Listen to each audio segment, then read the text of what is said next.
One of the things that we've done across the center is we've tried to put a lot of strategic messages out. And obviously, that takes different levels and different levels of commitment from folks, trying to get everyone on the team functioning as an organization.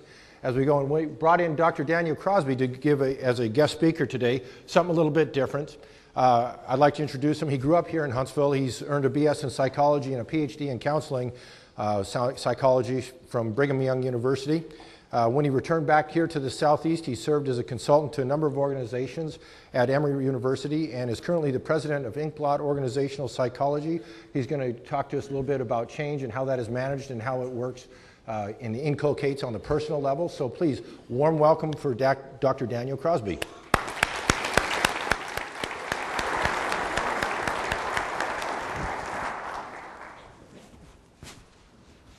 Can you hear me all right? Yeah. Good? Thank you, Colonel. True story, I met the Colonel about a week ago, and at that time I had long hair. And I was so impacted by his leadership and his gravitas that I went straight home and shaved it all off. So it was good to meet you. Thank you so much for having me out today. It's an honor to be here. I'm a Huntsville native who had never been on Redstone Arsenal until a few days ago, so it's fantastic to be here. I feel a little bit silly here talking to you all about leadership, having witnessed so many great leaders and hearing about all the great things that you did this morning, sitting out a bunch among a bunch of uniformed folks and thinking about all the great things that they've done. But notwithstanding whatever shortcomings I may have, I'm excited to speak with you all about leadership. How many of you are a little bit scared that they brought a shrink in to talk to you today, right? This guy right here. My bearded brother, you could be a shrink. You look the part, man. All right. All right. So to tell you a little bit about just what kind of shrink I am, you're not crazy. I'm the not crazy kind of shrink, right? Rather than a psychologist that tries and makes sad people happy, I'm sort of a psychologist that makes good people great. I've devoted my life and my study to the study of leadership and performance management and change management, and I just want to share a couple of messages with you all today. Like I said, I'm from Alabama, and so it is my natural tendency to want to break things down and make them as simple as possible, right? Leadership is the most studied psychological construct of all. There are more books written on leadership than there are happiness, sadness, aggression, and everything else combined. We are fascinated by what makes leaders tick, but I'm of the mind that we really, really over-engineer the process. One of the things that I do in my job is I mess with people's heads before they get hired, I guess. I am brought in by organizations to vet executive talent. I am brought in to give them IQ tests, personality tests, and sort of put them through the ringer and see how they're going to handle the stress and the rigors of being an executive in, say, a Fortune 100 company. By the way, Fortune 100 companies have a lot to learn from you all about how to retain and honor talent like we've seen today. I'm hearing about people who've been here 25, 30, 40 years. Anymore, the average American has 13 jobs in their lifetime. People born when I was born have an average of 13 jobs in their lifetime. So I think it's an enormous tip of the hat to you all that you can retain talent for that amount of time. In my thousands and thousands of interviews with leaders and prospective leaders and organizations, I always ask them about their past leadership experiences. I ask them what sort of, what defines a good leader for you? And I want to know what their idea of leadership is and how it fits in with the puzzle of the organization they'll be entering. And time again, I've heard two things about leadership. There's thousands and thousands of books written every year about leadership, but in my anecdotal experience, there are two things that I hear again and again. And the two things I hear are that leaders have a why to their work. That is, they have a deep meaning or purpose to what they do that is bigger than dollars and cents. And the second thing is that they accept unflinching responsibility. So we're going to talk a little bit more about those today. Okay. It's not a rhetorical question. Raise your hand if you think you know the answer. Does anyone know what the average human attention span is? You can just shout it out. 5 minutes. I think it's like between 5 and 10 minutes, right? So 5 and 10 minutes, and I've been asked to speak for 30 minutes today, and so rather than bore you times 3, I'm going to pick on some of you. So I'd like for you to think about why you work, okay? Think about why do you work? And I'm going to pick on some of our leaders over here. You thought you were just going to get a fancy award. Okay. Friend here in the yellow, why do you work? So I can pay for this yellow shirt. So you can pay for that pretty yellow shirt, right? Okay, so you can pay for the yellow shirt. Are there any of the 40 years over here? Oh, you won? Yeah, the guy with the pretty yellow shirt. You've been saving up for that one, haven't you? Yeah, yeah. What about you here, the one that's trying to avoid me? Yeah, yeah. Why do you work? Just to survive, to live, and to make a contribution. Could you say more about the contribution? Well, you make a contribution, and you have family, you have kids, you're trying to set a good example. Okay. She said you have family, you have kids, you want to set a good example. Who else? Who else has a why to their work, sir? For the headlines, when we read about our boys and girls getting out because of technology, otherwise they never made it. That's right. So you hear about supporting a warfighter. You hear about boys and girls getting out because of the technology you've helped to create and advance. Okay. I don't want to be head in the sand or Pollyannish about this. We all need our pretty yellow shirts, right? We all have the basic needs that we have to fulfill. We have to eat. We have to pay the bills.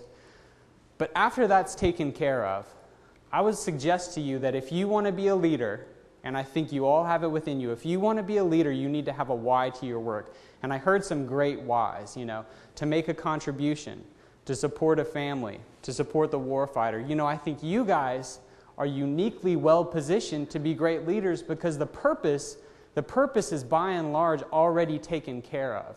I think you all work for something bigger than yourselves, and I think you all are part of a fantastic cause.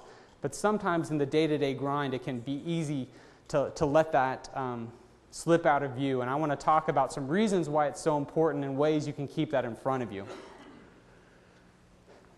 So this idea that meaning and purpose is incredibly important is not a new idea, right? I love this quote by Friedrich Nietzsche, who said that he who has a why to live can bear with almost any how. Okay? I want you to think about that for a minute. It's been a tough couple of years in our country, right? It's been a tough couple of years economically for us. It's been an uncertain couple of years. As I've sat down with the colonel and others in your organization, I understand it's been a great last little while, but it's also been a tumultuous last little while for this organization.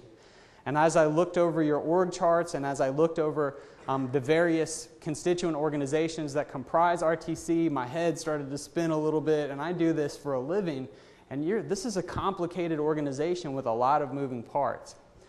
One reason that keeping meaning in front of us, keeping that mission in front of us is so important is that when everything else is in a state of upheaval, that remains constant. That can be your North Star.